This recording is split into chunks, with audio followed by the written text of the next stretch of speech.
Hi, I am Durgesh. Welcome back to this channel defence warrior. जैसे कि बहुत बच्चे डिमांड कर रहे थे कि भैया आप एनडीए मैथ स्ट्रेटजी कुछ लेके आओ, कुछ ऐसा वीडियो बता दो जिससे हमारा एनडीए मैथ्स का पेपर क्लियर हो जाए, या फिर कुछ ऐसा टिप्स ही शेयर कर दो हमारे साथ कि जो हमें काफ़ी हेल्प मिले एग्जाम में। यहाँ देखो, मैं एक फाइनल स्ट्रेटजी तुमको जा रहा हूँ बताने। काफ़ी थोड़ी बल्कि स्ट्रेटजी है। It takes at least 4 to 5 months। तो प्लीज़ इसके बाद कोई भी स्ट्रेटजी की डिमांड मत करना। इवन तुम जिस प्लेटफॉर्म पे जाओगे तुम्हें सब यही स्ट्रेटजी देंगे, बस इसको मोल्ड कर देंगे अलग अलग तरीके से, बाकी सब चीज़ सेम रहेगा। और लास्ट में वीडियो के एंड में यही बोल देंगे कि करना तुम्हें ही है। लास्ट में जितने टीचर तुम्हें स्ट्रेटजी शेयर करेंगे एट द एंड वही बोल देंगे कि हाँ ये हमारी तरफ से रखो, बाकी करना तुम्हें ही है। क्लियर हुआ? सो ये मेरे साइड से फाइनल स्ट्रेटजी है। इसके बाद अगर मैं कोई स्ट्रेटजी बतानी हुई तो मैं जीएटी की शेयर करूंगा, मैथ्स की स्ट्रेटजी नहीं बताऊंगा।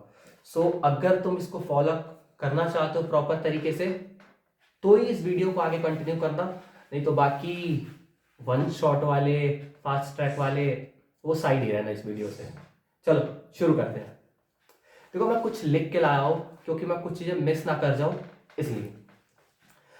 देखो मैं सबसे पहले उनकी बात करता हूँ जो ऑलरेडी मैथ्स बैकग्राउंड से हैं, जिनका 11-12 मैथ्स रहा है, बस वो कुछ कुछ कमियों की वजह से एनडीए मैथ्स का कट ऑफ क्लियर नहीं कर पाते। उनके लिए मैं सबसे पहले बताता हूँ, बाकी जो नॉन मैथ्स वाले हैं उनके लिए मैं आगे बता दूंगा इसी वीडियो में। चलो शुरू करते हैं। सबसे पहला इंपॉर्टेंट कि तुम्हें डू ऑल चैप्टर्स 1 by 1। तुम्हें सारे चैप्टर्स 1 by 1 करने हैं। या तो तुम बैच में कहीं पढ़ रहे हो वहां से करो, या फिर तुम यूट्यूब वगैरह से किसी के वन शॉट देख रहे हो।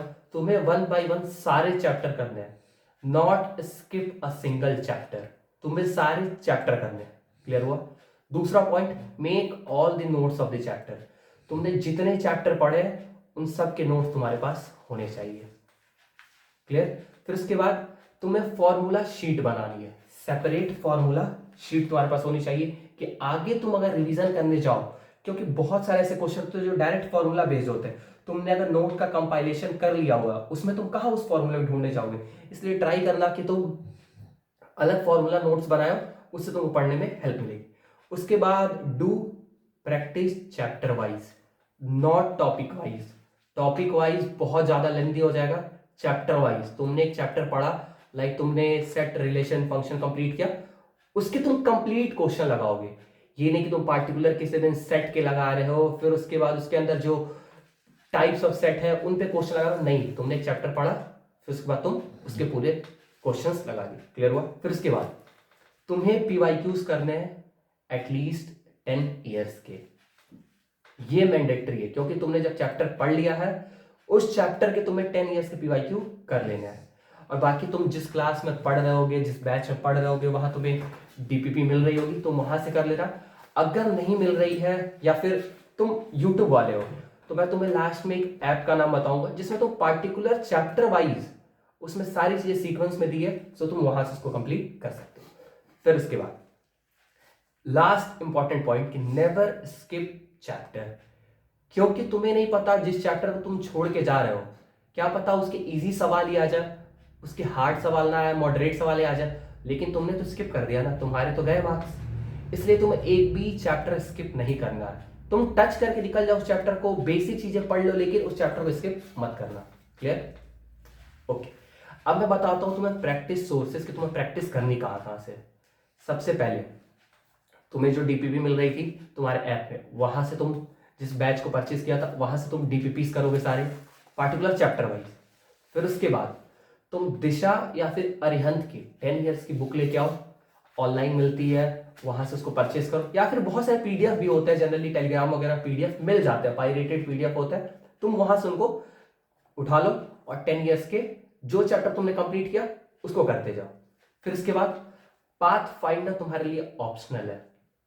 अगर तुम्हारा मन करे तो पाथ फाइंडर करो, नहीं मन करे ना करो पाथ फाइंडर, लेकिन ये पाथ फाइंडर तुम्हारे लिए कॉन्फिडेंस को बिल्ड करेगा। ये एक्स्ट्रा मैंने बताया जिनको चाहिए कि हाँ भाई और क्वेश्चन करना है, सो तुम वहां से कर सकते हो। फिर मैंने बताया कि जो YouTube वाले हैं जिनको DPPs वगैरह नहीं मिलती है, तो मैं एक ऐप का नाम बताता हूँ, तुम मेरे इंस्टाग्राम पे जुड़ जाना, मैं तुम्हें वो ऐप का लिंक शेयर कर दूंगा। उस ऐप का नाम है मॉकर्स टेस्ट ऐप। वहां पे पार्टिकुलर चैप्टर वाइज तुम्हें क्वेश्चंस मिल जाएंगे, एटलीस्ट 10 ईयर 15 ईयर्स के उन्होंने सेलेक्टेड करके रखे हुए हैं।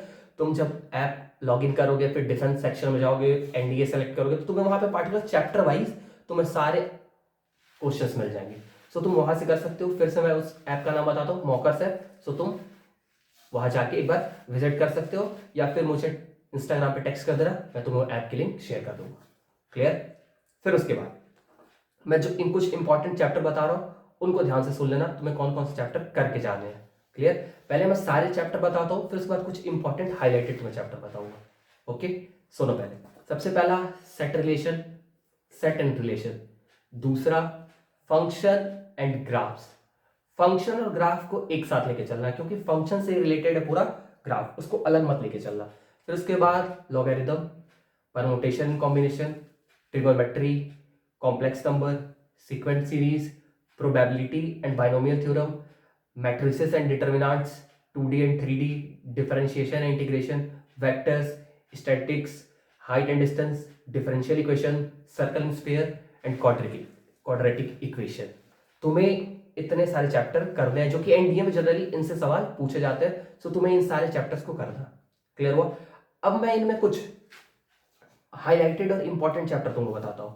पहला सेट एंड रिलेशन, जनरली इसके अच्छे सवाल बन जाते हैं, सो तुम इस चैप्टर को स्किप करके मत जाना। दूसरा फंक्शन एंड ग्राफ। तीसरा लॉगरिथम। चौथा परमुटेशन एंड कॉम्बिनेशन। पांचवा कॉम्प्लेक्स नंबर। छठा प्रोबेबिलिटी। सातवां मैट्रिसेस एंड डिटर्मिनेंट्स। आठवां डिफरेंशिएशन एंड इंटीग्रेशन। नौवां वेक्टर। 10वां स्टैट। ये मोस्ट इंपॉर्टेंट चैप्टर है जो तुम्हें बिल्कुल भी स्किप करके नहीं जाना है। इन चैप्टर को एटलीस्ट तुम्हें करके जाना है, काफी अच्छे से करके जाना है, तब तुम्हारा टारगेट 100+ 125+ इतना तुम स्कोर कर पाओगे। क्लियर हुआ? अब बाकी कुछ बच्चे कहते हैं कि ट्रिगो के लिए स्पेशल क्या करें। देखो, ट्रिगो के लिए सबसे इंपॉर्टेंट है कि तुम्हें ट्रिगो के कॉन्सेप्ट तो तुमने पढ़ लिए, सारे फॉर्मूले पढ़ लिए, अब तुम्हें चाहिए ट्रिगो के मल्टीपल क्वेश्चन करने। मल्टीपल क्वेश्चन तुम कहां से करोगे? 11th-12th की NCERT, पूरी NCERT कर डालो।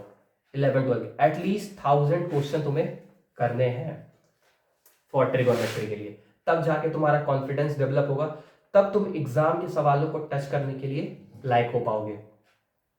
एटलीस्ट 1000 क्वेश्चन, मैंने मिनिमम बताया 1000, मैंने खुद पे भी अप्लाई किया, इसलिए मैं तुम्हें शेयर कर रहा हूँ। कोई भी बहुत बड़ा टास्क नहीं है, अगर डेली तुम 40-50 सवाल भी करते हो, फिर भी एग्जाम आने तक तुम एटलीस्ट 1000 क्वेश्चन क्रॉस कर जाओगे।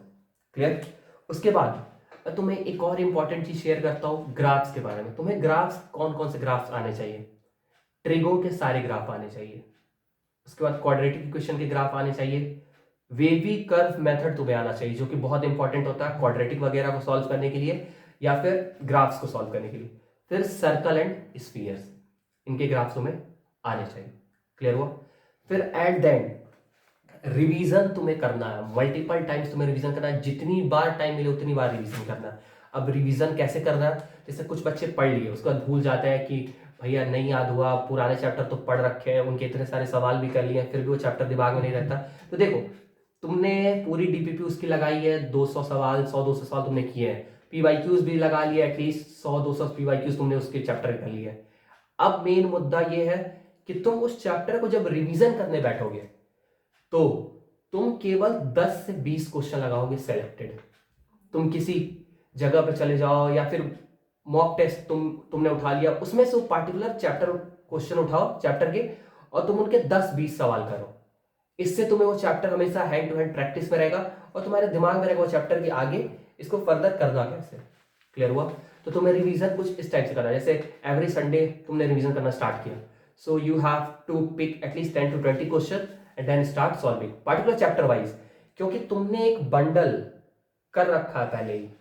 सो अभी तुम्हें बस उसको टच करना, पॉलिश करना, इसलिए तुम 10 से 20 सवाल उठाओ, वापस करने लग जाओ। या फिर तुमने जब DPP लगाई होगी, या फिर तुमने PYQs लगाए होंगे, वहां पे भी तुम्हें बहुत सारे क्वेश्चन की दिक्कत आई होगी, सो तुम वहां से कर सकते हो, उन सेलेक्टेड क्वेश्चन को फिर दोबारा प्रैक्टिस कर सकते हो। क्लियर?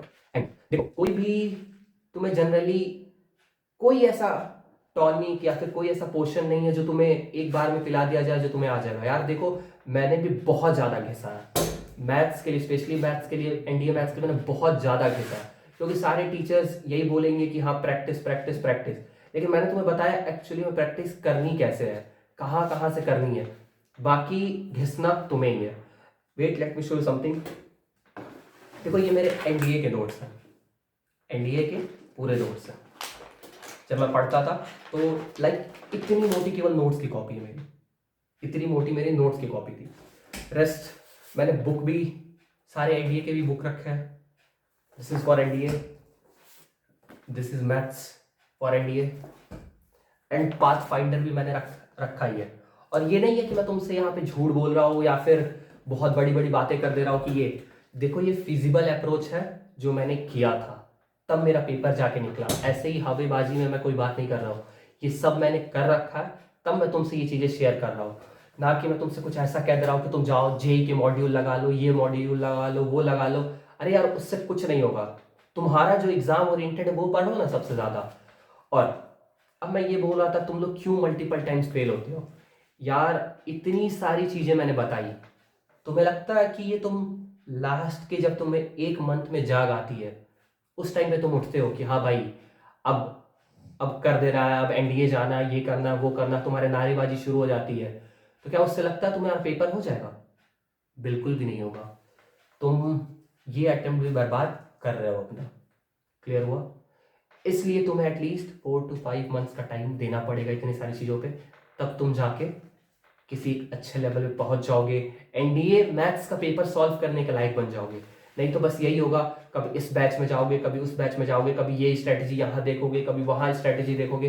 बाकी अगर ये जो मैंने ये लिखा है पूरा, अगर किसी को चाहिए मेरे इंस्टाग्राम पे आ जाओ, मैं उसको ही फोटो सेंड कर दूँगा। बाकी मैंने तुम्हें जितनी बात बताई सारी फिजिबल अप्रोच बताई है, कोई इम्प्रैक्टिकल चीज़ें नहीं बताई है, कोई बकवास चीज़ नहीं बताई है, जो मैंने खुद पे अप्लाई किया तब मैं तुम्हें शेयर कर रहा हूँ। एक दो बार फेल होने के बाद फिर समझ में आया कि एक्चुअली में करना क्या है। और मैथ्स का एक ही है, प्रैक्टिस प्रैक्टिस प्रैक्टिस। बाकी जो नॉन मैथ्स बैकग्राउंड से हैं उनके लिए एक स्पेशल टिप, इतना तो उन्हें करना ही है, एक्स्ट्रा उन्हें क्या करना है, 11th-12th की हर चैप्टर की एनसीईआरटी तुम्हें लगा देनी है। क्योंकि अगर तुम हर चैप्टर की एनसीईआरटी नहीं लगाओगे, बेसिक क्वेश्चन नहीं करोगे, तो फिर तुम्हारा कॉन्फिडेंस डेवलप नहीं होने वाला है, तुम्हारा कॉन्फिडेंस नहीं बनने वाला है। ये मैं साफ साफ तुम्हें बता रहा हूँ। सो अगर तुम चाहते हो अपना कॉन्फिडेंस और बिल्ड करने का, सो जो जो मैंने बातें बताई तुम्हें वो फॉलो करना पड़ेगा।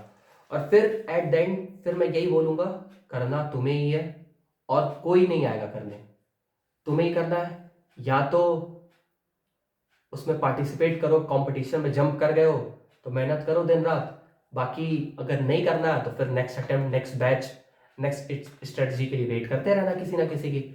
सो अगर तुम्हारे में गट्स है, वो सपना देखा है कि उस बिल्डिंग में जाना है, यार उस बिल्डिंग की बात ही हटाओ, एटलीस्ट तुम्हें एग्जाम क्लियर करके एसएसबी तक तो जाना है ना यार।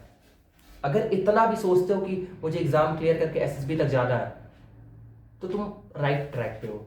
बाकी देखो, अप्स एंड डाउन्स आएंगे, कभी तुम्हें लगेगा कि मुझे कुछ नहीं याद आ रहा है, कुछ भी नहीं हो रहा, सबके साथ होता है ऐसा कि लगता है कि सब पढ़ रखा है, फिर भी बहुत सारी चीज़ें ऐसी लगती है कि नहीं हो पाएगा नहीं हो पाएगा। लेकिन मैं यही बोलूँगा, खुद पे बिलीव रखो एंड जिस भगवान को मानते हो उन पे बिलीव रखो, एट द एंड सब अच्छा होगा। बस खुद पे बिलीव रखना, अपने आप को मोटिवेटेड रखना, थोड़े बहुत डिस्ट्रैक्शन से दूर भी रहना, क्योंकि डिस्ट्रैक्शन जो होते हैं वो तुम्हें गोल से थोड़ा सा डिस्ट्रैक्ट करते हैं, तुम्हें गोल से भटकाते हैं, उनसे थोड़ा ट्राई करना, अवॉइड करना। ये नहीं बोलो मैं कंप्लीट छोड़ देना, थोड़े बहुत नहीं करोगे तो फिर उसके बाद माइंड रिफ्रेश नहीं होगा, लेकिन हाँ उसको अपनी आदत मत बना लेना। बाकी ये फिर किसी और वीडियो में बात करेंगे डिस्ट्रैक्शन वगैरह की। तो मैंने ये जितना बताया ये तुम फॉलो करो टोटली, और बाकी तुम इंस्टाग्राम पे मेरे ज्वाइन कर लेना, मैं तुम्हें इसकी पीडीएफ भेज दूंगा। एंड मिलते हैं फिर किसी न्यू वीडियो में, तब तक के लिए जय हिंद एंड ध्यान रखो अपना, बाय।